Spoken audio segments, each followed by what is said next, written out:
Segment ऐसा है जो आपको एक तरीके से मुख्यतः राज व्यवस्था के बारे में आपको जानकारी मुहैया कराता है ना।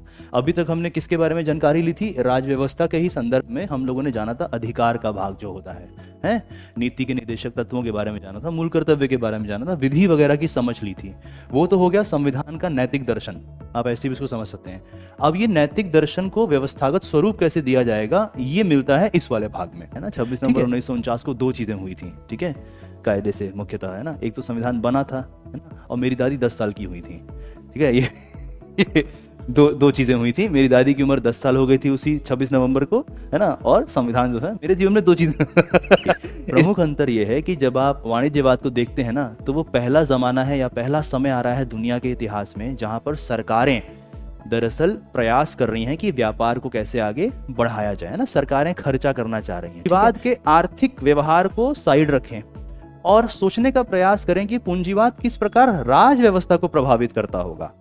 यदि आप इस बिंदु को पकड़ लेंगे तो आपके ये सारे टॉपिक्स धीरे धीरे खुल जाएंगे, है ना। बात आपको इसमें ये ध्यान रखनी है, राज्य का एक विस्तारित चरित्र आपको बताया गया, ठीक है, और वो क्यों बताया गया। अनुच्छेद 12 किसका भाग है, कौन से संविधान के किस भाग का है ये भाग? भाग नंबर 3 ना, मूल अधिकार वाला, ठीक है। कौन सा है, भाग 3 है कि भाग 4 है?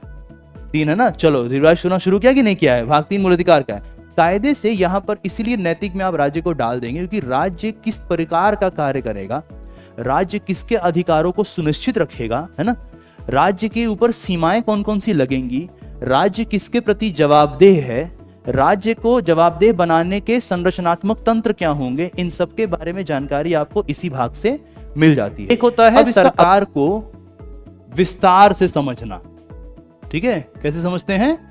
विस्तार से, मतलब इसका एक व्यापक स्वरूप के हिसाब से सरकार की समझ बनाना।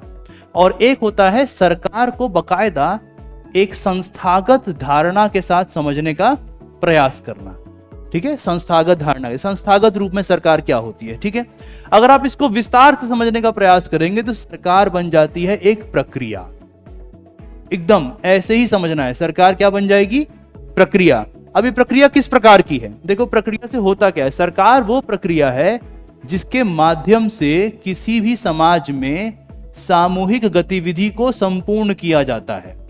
तो आधुनिक राज्य की जटिलताएं ऐसी हैं, अधिशासन की मांग ऐसी है कि इसका पूरा का पूरा सिद्धांत को लागू करना लगभग असंभव है। इसलिए